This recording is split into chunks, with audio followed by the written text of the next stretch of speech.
ଆପଣମାନେ ଶୁଣୁଛନ୍ତି ରେଡ଼ିଓ କୋରାପୁଟ। ଆଜି ଅର୍ଥାତ୍ ଫେବୃଆରୀ ମାସର 13 ତାରିଖକୁ ବିଶ୍ୱ ରେଡ଼ିଓ ଦିବସ ଭାବରେ ପାଳନ କରାଯାଇଥାଏ ଏବଂ ଆଜି ଆମକୁ ସୁଯୋଗ ମିଳିଥିଲା ଟେଲିଫୋନ ଯୋଗେ କଥାବାର୍ତ୍ତା କରିବା ପାଇଁ ଆକାଶବାଣୀ କଟକ, ଆକାଶବାଣୀ ଜୟପୁର ଏହି ଆକାଶବାଣୀ କେନ୍ଦ୍ରଗୁଡ଼ିକରେ କେନ୍ଦ୍ର ନିର୍ଦ୍ଦେଶକ ଭାବରେ କାର୍ଯ୍ୟ କରି ଅବସର ନେଇଥିବା ଡକ୍ଟର ଦୀପକ ସାମନ୍ତରାୟଙ୍କ ସହିତ କଥାବାର୍ତ୍ତା କରିବା ପାଇଁ। ତେବେ ଡକ୍ଟର ଦୀପକ ସାମନ୍ତରାୟଙ୍କ ପାଖରେ ଆମେ କୃତଜ୍ଞତା ଜଣାଇ ଆରମ୍ଭ କରୁଛୁ ତାଙ୍କ ସହିତ କଥାବାର୍ତ୍ତାର କିଛି ସମୟ। ଶୁଣନ୍ତୁ ଏବଂ ବିଶ୍ୱ ରେଡ଼ିଓ ଦିବସକୁ ଆନନ୍ଦର ସହିତ ପାଳନ କରନ୍ତୁ। ସାର୍, ଆପଣଙ୍କୁ ଆମେ କୃତଜ୍ଞତା ଜଣାଉଛୁ ଯେ ଆପଣ ଏତେ ବର୍ଷ ଧରି ଅଲ୍ ଇଣ୍ଡିଆ ରେଡ଼ିଓ ସହିତ ଜଡ଼ିତ ଥିଲେ ଏବଂ ରେଡ଼ିଓ ସହିତ ଆପଣଙ୍କର ଯୋଉ ସମ୍ପର୍କ ନିଶ୍ଚିତ ଭାବରେ ଆପଣଙ୍କୁ ଅନେକ ଆନନ୍ଦିତ କରିଥିବ ଏବଂ ଶ୍ରୋତା ବନ୍ଧୁ ମାନଙ୍କୁ ମଧ୍ୟ ବହୁତ ଉପାଦେୟ କଥା ଆପଣଙ୍କ ଦ୍ୱାରା ମାଧ୍ୟମରେ ପହଞ୍ଚି ପାରିଥିବ। ସାର୍, ଆପଣଙ୍କର ସେଇ ଯୋଉ ସମୟଟି, ଯୋଉ ସମୟରେ ଆପଣ ଅଲ୍ ଇଣ୍ଡିଆ ରେଡ଼ିଓ କଟକରେ ଆପଣ ଉଚ୍ଚପଦସ୍ଥ ଅଧିକାରୀ ଭାବରେ ଥିଲେ ଏବଂ ବିଭିନ୍ନ କାର୍ଯ୍ୟକ୍ରମ ସହିତ ସଂଶ୍ଳିଷ୍ଟ ଥିଲେ, ସେ ସମୟରେ କିଛି ନିଆରା ଅନୁଭୂତି କିଛି ଅଛି କି ସାର୍, ଯାହାକି ଆମେ ଶ୍ରୋତା ମାନଙ୍କୁ ଆମେ ଜଣାଇ ପାରିବା? ଦେଖନ୍ତୁ, ନିଆରା ଅନୁଭୂତି କହିଲେ ତ ଅନେକ ଅନୁଭୂତି ଅଛି ଯାହାକୁ ହୁଏତ ଆମେ ନିଆରା କହିପାରିବା, କିନ୍ତୁ ନିଆରାଟା ହଉଛି ବ୍ୟକ୍ତି ଦୃଷ୍ଟିର କଥା। ବ୍ୟକ୍ତିଗତ ଦୃଷ୍ଟି ଅନୁସାରେ ଆପଣଙ୍କୁ ଯୋଉଟା ନିଆରା ଲାଗିବ ହୁଏତ ମତେ ନ ଲାଗିପାରେ ବା ଶ୍ରୋତା ବନ୍ଧୁ ମାନଙ୍କୁ ନ ଲାଗିପାରେ। ତଥାପି ମୁଁ କିଛିଟା କହିବି ଆପଣଙ୍କୁ। ଆପଣ ଯେତେବେଳେ ପଚାରିଛନ୍ତି ଭଲ ପ୍ରଶ୍ନଟି। କେବଳ ପ୍ରଥମ କଥା ମୁଁ କହିବି ଯେ ମୋର ରେଡ଼ିଓ ସହିତ ସମ୍ପର୍କ ଆରମ୍ଭ ହୋଇଥିଲା 1984 ମସିହାରେ ଏବଂ ଶେଷ ହେଲା 2017 ମସିହାରେ। 33 ବର୍ଷ କାଳ ବା ତାଠୁ ଟିକେ ଅଧିକା ମୋର ରେଡ଼ିଓ ସହିତ ସମ୍ପର୍କ ଥିଲା। ମୁଁ ବିଭିନ୍ନ ପଦପଦବୀରେ ରହିଛି, ବିଭିନ୍ନ ସ୍ଥାନ ମାନଙ୍କରେ ରହିଛି, ବିଭିନ୍ନ କାର୍ଯ୍ୟକ୍ରମ ଦେଖିଛି। କାର୍ଯ୍ୟକ୍ରମ ଛଡା ବି ଆହୁରି ମଜା ହଉଛି, ଅନେକ ସମୟରେ ଆମକୁ ସେ ସମୟରେ ଗାଡି ମଟର କଥା ବା ଟ୍ରାନ୍ସପୋର୍ଟ କଥା ବି ବୁଝିବାକୁ ପଡେ। ବେଳେ ବେଳେ ପଇସା ପତ୍ର କଥା, ଆକାଉଣ୍ଟ କଥା ବି ରେଡ଼ିଓ ହିସାବରେ ବୁଝିବାକୁ ପଡେ ପ୍ରୋଗ୍ରାମ ଅଫିସର ମାନଙ୍କୁ। ତ ସେ ସବୁ ବିଭିନ୍ନ ଅନୁଭୂତି। କିନ୍ତୁ ମୁଁ କହିବି ଯେ ମୋର ଗୋଟିଏ ନୀତି ହଉଛି ଯେ ମୁଁ ଯୋଉ ଜାଗାକୁ ଯାଏ ମୁଁ ଚେଷ୍ଟା କରେ ସେଇ ଜାଗା ସମ୍ପର୍କରେ ଯେତେ ପାରେ ଜାଣିବା ଲାଗି, ଅଧିକ ଜାଣିବା ଲାଗି ଚେଷ୍ଟା କରେ। ସେ ଜାଗାଟିକୁ ଭଲ ଭାବରେ ନ ଚିହ୍ନିଲେ ମୋର ଧାରଣା ଆପଣ କାର୍ଯ୍ୟକ୍ରମ କରିପାରିବେ ନାହିଁ। ଆଉ ମୁଁ ଯେହେତୁ ସବୁବେଳେ କାର୍ଯ୍ୟକ୍ରମକୁ ଅଧିକା ଗୁରୁତ୍ୱ ଦେଇଛି, ମୋ ଅଫିସ କାମ ବା ଅନ୍ୟାନ୍ୟ ଆପଣ ଯାହାକୁ କୁହାଯାଏ ପ୍ରଶାସନିକ କାର୍ଯ୍ୟକୁ ଯେତେ ଆଦର କରିବା ମତେ ଜଣା ନାହିଁ ବା ମୁଁ ଆଦର କରିପାରି ନାହିଁ। ମତେ ସବୁବେଳେ କିନ୍ତୁ କାର୍ଯ୍ୟକ୍ରମ କରିବା ଲାଗି ଭଲ ଲାଗେ। କାର୍ଯ୍ୟକ୍ରମର ଯୋଉ ସବୁ ବିଭିନ୍ନ ସୋପାନ ଅଛି, ଆପଣ ଚିନ୍ତା କରି ଗୋଟେ କାର୍ଯ୍ୟକ୍ରମ କଣ ହବ ଚିନ୍ତା କରିବେ, ତାପରେ ତାର କୋଉ କୋଉ ବିଷୟ ଆପଣ ସେ କାର୍ଯ୍ୟକ୍ରମ ରଖିବେ ଚିନ୍ତା କରିବେ, ତାପରେ ତାକୁ ଲେଖିବା ପାଇଁ ଚେଷ୍ଟା କରିବେ, ରେକର୍ଡିଂ କରିବେ, ରେକର୍ଡିଂ କଲା ପରେ ତାକୁ ଧରିକିରି ଷ୍ଟୁଡିଓକୁ ଯାଇକିରି ଗୋଟେ କାର୍ଯ୍ୟକ୍ରମ ତିଆରି କରିବେ। ଏମିତି ତାର ବିଭିନ୍ନ ସୋପାନରେ ମୁଁ ପୁରା ହଜିଯାଏ, ମତେ ବହୁତ ଭଲ ଲାଗେ। କିନ୍ତୁ ଯୋଉ କଥା ମୁଁ ଆପଣଙ୍କୁ କହୁଥିଲି, ମୁଁ ଆପଣଙ୍କର ଜୟପୁରରେ 89 ମସିହାରୁ 91 ମସିହା ଯାଏଁ କାମ କରିଥିଲି। ତାପରେ କେନ୍ଦୁଝରରେ କାମ କରିଛି, ବ୍ରହ୍ମପୁରରେ କାମ କରିଛି, ଆଉ କଟକରେ ଯେତିକି ଦିନ ରହିଛି ତା ଦେହରେ ବିବିଧ ଭାରତୀରେ କାମ କରିଛି, କଟକ ମୁଖ୍ୟ କେନ୍ଦ୍ରରେ କାମ କରିଛି। ଏମିତି ବିଭିନ୍ନ ଜାଗାରେ ମୁଁ କାମ କରିଛି। ତ ମୁଁ ଯୋଉଟା କହିଲି, ଆପଣ ପ୍ରଥମେ ସେଇ ଜାଗାଟିକୁ ଜାଣିବାକୁ ଚେଷ୍ଟା କରିବେ ଏବଂ ସେ ଜାଗାଟିକୁ ଭଲ ପାଇବା ଲାଗି ଚେଷ୍ଟା କରିବେ। ସେ ଜାଗାକୁ ଭଲ ପାଇଲେ ତାପରେ ଆପଣ ଧୀରେ ଧୀରେ ଲୋକଙ୍କ ସହିତ ମିଶିବାକୁ ଆପଣ ଚାହିଁବେ, ମିଶିବେ ଏବଂ ଲୋକମାନଙ୍କୁ ମଧ୍ୟ ଭଲ ପାଇବେ। ସେ ଜାଗାର ବେଶ, ଭାଷା, ଅନ୍ୟାନ୍ୟ କଥା ମଧ୍ୟ ଆପଣଙ୍କୁ ଧୀରେ ଧୀରେ ଭଲ ଲାଗିବାକୁ ଆରମ୍ଭ ହବ ଏବଂ ଆପଣଙ୍କର ଭଲ ପାଇବାଟା ଆପଣଙ୍କ କାର୍ଯ୍ୟକ୍ରମରେ ପ୍ରତିଫଳିତ ହେବ। ଆପଣ ଯଦି ଭଲ ନ ପାଇ କେବଳ ଗୋଟେ କଣ କହିବା ଆମେ କାମ ଚଳେଇ ନେବା ଉଦ୍ଦେଶ୍ୟରେ ଗୋଟେ କାର୍ଯ୍ୟକ୍ରମ କରିବେ, ତେବେ ସେ କାର୍ଯ୍ୟକ୍ରମରେ କିଛି ନା କିଛି ରହିଯିବ जोटा कि आमे ताको पूर्णांग कार्यक्रम कहि परिवानी बा सब किछि प्रतिफलित होइछि बोली आमे कहि परिवानी सेति पई मत लगे जे केवल मु नहीं जो माने प्रसारण कर्म रे आज मध्य व्यस्त अछंती आज मध्य लिप्त अछंती से माने से गोटे कथा मन रखा उचित जे आमे जो कथा को नहीं बा जो लोगों को नहीं कार्यक्रम टे प्रस्तुत करवा से कार्यक्रम रे आमे पूरा संपूर्ण रूप निजुको हजई दबा भल गोटे कथा कले आप जानते सब कह जाए गोटे कथा जोड़ा साधारण कथा कि बहुत बड़ कथा मत लगे कह जाए मार हाथ रंधा सब बड़े सुआदिया कहीं कह जाए जे माँ हाथ रंधाटा सब बड़े सुआदिया माँ जे सारा पृथ्वी सबुठारु श्रेष्ठ पाचक बा सबुठारु बड़ रांधिवार व्यक्तित्व रांधि पारुथिबा व्यक्तित्व ता नहीं माँ से आपण प्रति बा पिलांक प्रति संतान प्रति भल पाइबा रही है कह जाए से खाद्य सहित खाद्य रे भल पाइबा मिसी स्नेह श्रद्धा मिसी से खाद्यटा बेसी स्वादिया लगे बा से खाद्यटा बेसी मिठा लगे से भली मोर धारणा जे आमर गोटे कार्यक्रम भी गोटे जेकोसी आपणकर रंधना कार्य परी गोटे रांधणा जमती आपण गोटे तरकारी करुँच कि गोटे डाली करुँच कि कौन गोटे केवल भात छड़ा अन्य जहाँ भी आप सबुथ किसी उपादान थाए से सब उपादान प्रकृत भाव ठीक भाव संतुलित भाव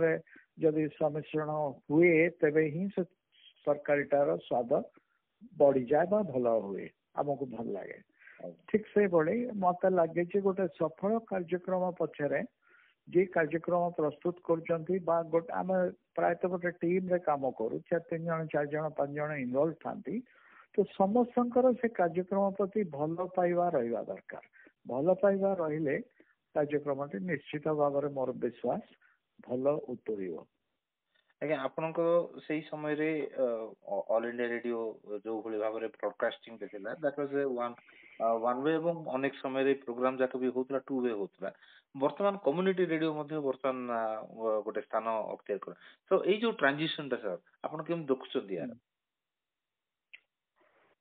ट्रांजिशन माने आपण परिवर्तन तो निश्चित भाव रे हबो सब क्षेत्र रे हमर जीवन में परिवर्तन होउची से टेक्नोलॉजी हो बा आपनकर उपस्थापना शैली हो बा विषय चयन हो सबुथरे आमको से परिवर्तन टाको प्रतिफलित करिया पड़िबो आमको परिवर्तन सहित जीवा पड़िबो परिवर्तन को आमे पछरे छाड़ दबा बा आगे छाड़ दबा सेटा संभव नहीं परिवर्तन सहित शामिल होई आमको कार्यक्रम प्रस्तुत करिया पड़िबो एवं मु भाबुची वन वे जोटा आपण कहले हां ठीक थला रेडियो लोक सुनुथिले तांकर जो प्रतिक्रिया आम पाखे पहुंचबारे विलंब होता आज हुएता हो नहीं आम सागे सागे जानी पार्छे से माने फोन जरिया रे एवं एसएमएस जरिया रे एवं अन्य माध्यम व्हाट्सएप माध्यम रे हमको कहि दउचंती तांकर प्रतिक्रिया जहाँ आम जानी पार्छे एवं मु भाबुची से गोटे भल जिनस जड़े प्रयोजक बा जड़े उपस्थापक जड़े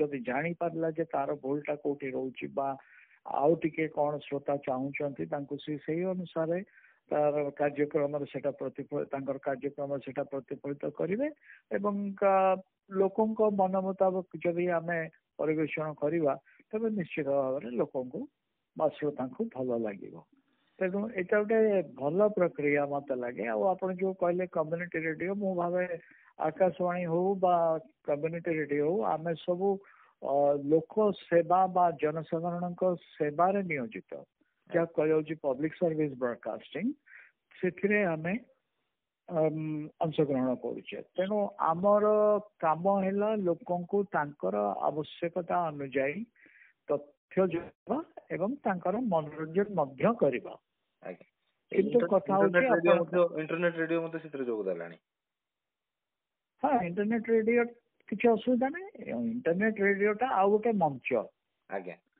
कम्युनिटी रेडियो गोटे भिन्न एक मंच एवं आपण जदि देखिए आकाशवाणी भी तार जो प्रसारण करुला कम्युनिटी रेडियो से आसी नाला से आम त्रिस्तरीय प्रसारण करूँ गोटे है जातीय गोटे है आंचलिक स्तर में आउ गोटे है स्थानीय बा लोकल रेडियो स्टेशन ଏଇ ଯୋଉ ଆପଣ କହୁଛନ୍ତି କମ୍ୟୁନିଟି ରେଡିଓ ଷ୍ଟେସନ ବା ଇଣ୍ଟରନେଟ ରେଡିଓ, ଏଗୁଡିକ ତ ଆମ ପାଇଁ ଭଲ ଯେ ଆମ ଲୋକଙ୍କ ପାଖରେ ପହଞ୍ଚିବାଟା ସୁବିଧା ହେଲା।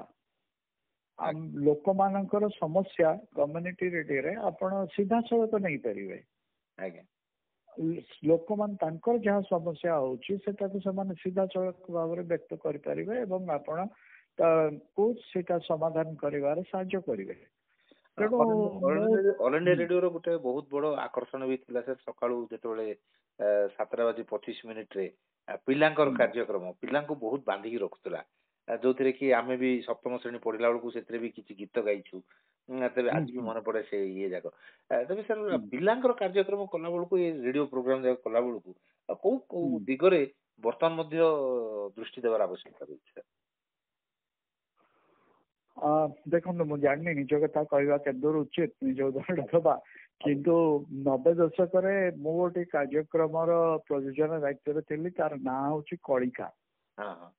କଳିକା କାର୍ଯ୍ୟକ୍ରମ, ଯୋଉଟା ଆକାଶବାଣୀ କଟକ କେନ୍ଦ୍ରରୁ ପ୍ରସାରିତ ହେଉଥିଲା ଏବଂ ଅନ୍ୟାନ୍ୟ ସବୁ କେନ୍ଦ୍ର ତାକୁ ରିଲେ କରୁଥିଲେ। ତାର କାରଣ ହଉଛି ସେଇ କାର୍ଯ୍ୟକ୍ରମଟା ଥିଲା ଅଙ୍ଗନବାଡି ପିଲାଙ୍କ ପାଇଁ। ଅଙ୍ଗନବାଡି ପିଲାମାନେ 3 ରୁ 6 ବର୍ଷର ପିଲା। ତ ଆମେ ସବୁ ବିଶେଷଜ୍ଞ ମାନଙ୍କ ସହିତ ଆଲୋଚନା କରି ଦେଖିଥିଲୁ ଯେ 3 ବର୍ଷର ପିଲାଙ୍କ ପାଇଁ ଆମେ ଶ୍ରାବ୍ୟ ମାଧ୍ୟମରେ ବା ଅଡିଓ ମାଧ୍ୟମରେ ଆମେ କିଛି କାର୍ଯ୍ୟକ୍ରମ କରିବା ସମ୍ଭବ ନୁହେଁ। ତେଣୁ ଆମର ଏଜ୍ ଗ୍ରୁପ ରଖା ହେଇଥିଲା 4 ରୁ 6। 4 ରୁ 6 ବର୍ଷ ପିଲାଙ୍କ ପାଇଁ ଆମେ କାର୍ଯ୍ୟକ୍ରମ କରିବା ଏବଂ କିଭଳି ତାର ସ୍କ୍ରିପ୍ଟିଂ ହବ, ତାର ଲେଖା କେମିତି ହବ, ତାର ଉପସ୍ଥାପନା କଣ ହବ, ସେ ବିଷୟରେ ବହୁତ ଆଲୋଚନା କରାହଉଥିଲା ଏବଂ ମଝିରେ ମଝିରେ ମଧ୍ୟ ଆଲୋଚନା କରାହଉଥିଲା। ଲେଖିବା ଯୋଉ ସ୍କ୍ରିପ୍ଟ ରାଇଟର୍ସ ତାଙ୍କୁ ମଧ୍ୟ ସେଥିପାଇଁ ବିଶେଷ ଭାବରେ ପ୍ରଶିକ୍ଷଣ ଦିଆଯାଇଥିଲା ଏବଂ ଉପସ୍ଥାପକ ମାନଙ୍କୁ ମଧ୍ୟ କୁହାଯାଇଥିଲା ଯେ ତମେ ଦେଖ 4 ବର୍ଷରୁ 6 ବର୍ଷ ପିଲାଙ୍କୁ ଭଲ ଲାଗିବା ଭଳି ଉପସ୍ଥାପନା କରିବ। ଏବଂ ଆମେ 152ଟା କାର୍ଯ୍ୟକ୍ରମ ତିଆରି କରିଥିଲୁ ସାରା ଭାରତରେ। ଯୋଉ କେତୋଟି ନିର୍ବାଚିତ କେନ୍ଦ୍ରରୁ ପ୍ରସାରିତ ହେଇଥିଲା କଳିକା କାର୍ଯ୍ୟକ୍ରମ, ସେଥିରୁ ଆମର ସବୁଠାରୁ ଅଧିକା ସଂଖ୍ୟକ କାର୍ଯ୍ୟକ୍ରମ ଆମେ ପ୍ରସ୍ତୁତ କରିପାରିଥିଲୁ। 152ଟି, ମାନେ ସପ୍ତାହରେ 3ଟା ନୂଆ କାର୍ଯ୍ୟକ୍ରମ। ସେଟା କେମିତି ମୁଁ ଆପଣଙ୍କୁ କହୁଛି, ଧରିନିଆ ଯୋଉ ଗୋଟେ ଆପଣ ଛୋଟ ପିଲାଟିକୁ ଗୋଟେ ଜଳାଶୟ ବା ପୋଖରୀ ବିଷୟରେ କହିବାକୁ ଚାହୁଁଛନ୍ତି, ତ ପୋଖରୀର କୁ ନେଇ ଗୋଟେ ଗୀତ ରହିବ, ଗୋଟେ ପୋଖରୀକୁ ନେଇକି ଗୋଟେ ଗପ ରହିବ ଏବଂ ଶେଷରେ ପୋଖରୀକୁ ନେଇକି ଗୋଟେ ଗୀତ ରହିବ ଯାହା ସହିତ ସେ ଗୀତଟି ବାଜୁଥିବା ସମୟରେ ପିଲାମାନେ ଗୋଟେ ଖେଳ ଖେଳିପାରିବେ, ନିଜ ନିଜ ଭିତରେ ଖେଳିପାରିବେ। ଏ କାର୍ଯ୍ୟକ୍ରମର ସମୁଦାୟ ସମୟ ଥିଲା 15 ମିନିଟ। ପ୍ରତ୍ୟେକ କାର୍ଯ୍ୟକ୍ରମ 2 ଥର ବାଜୁଥିଲା, ଥରେ ଆଜି ପୁଣି ଥରେ ତା ପରଦିନ କାଲି। ତ ଏଇଭଳି ଭାବରେ ଆମେ ସେ କାର୍ଯ୍ୟକ୍ରମଟା କରିଥିଲୁ ଏବଂ ସେଇଟା ବହୁତ ଲୋକ ବହୁତ ଭଲରେ ତାକୁ ଗ୍ରହଣ କରିଥିଲେ ଏବଂ ତାର ବହୁତ ଭଲ ରେସ୍ପନ୍ସ ଥିଲା। ପିଲାମାନେ ବି ଆମେ ଯାଇକିରି ବଜେଇକିରି ସେମାନଙ୍କୁ ତାଙ୍କ ସାମ୍ନାରେ ଶୁଣେଇଛୁ ବିଭିନ୍ନ ଅଙ୍ଗନବାଡିରେ, ମୟୂରଭଞ୍ଜ ଜିଲ୍ଲାରେ, ଫୁଲବାଣୀ ଜିଲ୍ଲାରେ ଏବଂ ଅନ୍ୟାନ୍ୟ ଜାଗାରେ ପିଲାମାନେ ମଧ୍ୟ ଖୁସି ହଉଥିଲେ। ତ ମୁଁ ସେଇ କଥାକୁ ପୁଣି ଆପଣ ଯୋଉ ପଚାରିଥିଲେ ଫେରିବି ଯେ ପିଲାମାନଙ୍କ ପାଇଁ କାର୍ଯ୍ୟକ୍ରମ କରିବା ସବୁଠାରୁ କଷ୍ଟ। ଏ ଦୀର୍ଘ କାଳ ମଧ୍ୟରେ ମୁଁ ଆପଣଙ୍କର ପିଲାଙ୍କ କାର୍ଯ୍ୟକ୍ରମଠୁ ଆରମ୍ଭ କରି ବରିଷ୍ଠ ନାଗରିକଙ୍କ ପାଇଁ କାର୍ଯ୍ୟକ୍ରମ ସବୁ କାର୍ଯ୍ୟକ୍ରମ କରୁଛି। ସାହିତ୍ୟ, ସଂସ୍କୃତି ଏବଂ କ୍ରୀଡ଼ା ମଧ୍ୟ କିଛି ଦିନ, ସବୁ ଆଉ କୃଷି କାର୍ଯ୍ୟକ୍ରମ, ମୁଁ ସବୁ କାର୍ଯ୍ୟକ୍ରମ କିଛି କିଛି ସମୟ ପାଇଁ ଦେଖିବାର ସୁଯୋଗ ପାଇଛି ଏବଂ ପ୍ରସ୍ତୁତ କରିବାର ସୁଯୋଗ ପାଇଛି।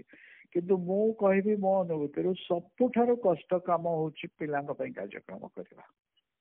କାହିଁକି ନା ପିଲାଙ୍କୁ ବୁଝେଇବା, ତାପରେ ଏବେ ସମୟ ବଦଳିଗଲାଣି, ସେଟା ମୁଁ ଆପଣଙ୍କୁ 90 ଦଶକର କଥା କହୁଛି। ଏବେକା ପିଲା ହୁଏତ ଆପଣଙ୍କର ବିଭିନ୍ନ ଆଡୁ ଯେହେତୁ ବହୁତ କଥା ଜାଣିବାର ସୁଯୋଗ ପାଉଛନ୍ତି, ମଞ୍ଚର ସଂଖ୍ୟା ବହୁତ ବଢି ଯାଇଛି, ରେଡିଓ, ଟେଲିଭିଜନ, ଇଣ୍ଟରନେଟ ଏସବୁ ଆସିଲା ପରେ ପିଲା ଅନେକ କଥା ଜାଣିପାରୁଛନ୍ତି ସହଜରେ, ସେତେବେଳେ ସେଟା ନଥିଲା। କିନ୍ତୁ ତଥାପି ମଧ୍ୟ ମୁଁ କହିବି ପିଲା ସବୁ ଜାଣିଲେ ମଧ୍ୟ ପିଲାଙ୍କ ପାଇଁ ଗୋଟେ କାର୍ଯ୍ୟକ୍ରମ କରିବା ଯୋଉଟା ପିଲା ଶୁଣିବେ ଏବଂ ତାଙ୍କୁ ଭଲ ଲାଗିବ ଏବଂ ସେ ମନେ ରଖିବେ ବା ସେ ବିଷୟରେ ଅଧିକ ଜାଣିବାକୁ ଚାହିଁବେ, ଏଇଟା ଭାରି କଷ୍ଟ ଆଜ୍ଞା। ଏଇଟା ଏତେ ସହଜ କାମ ନୁହେଁ। ଆମକୁ ବହୁତ ପରିଶ୍ରମ କରିବାକୁ ପଡେ। ମତେ ଯାହା ମନେ ପଡୁଛି ମୋର ପ୍ରାୟ 1.5 ବର୍ଷରୁ 2 ବର୍ଷ ବହୁତ ପରିଶ୍ରମ କରିବାକୁ ପଡିଥିଲା ମତେ ଏବଂ ମୋ ସହିତ ଯୋଉ ସହଯୋଗୀ ମାନେ ଥିଲେ ସେମାନଙ୍କୁ ଏଇ କଳିକା କାର୍ଯ୍ୟକ୍ରମ ପ୍ରସ୍ତୁତ କରିବା ପାଇଁ। ସାର୍ ଆପଣଙ୍କ ପାଖରେ ଆମେ କୃତଜ୍ଞତା ଜଣାଉଛୁ ଯେ ବିଶ୍ୱ ରେଡିଓ ଦିବସ ଅବସରରେ ଆପଣଙ୍କ ସହିତ ଆମେ କଥାବାର୍ତ୍ତା କରିପାରିଲୁ।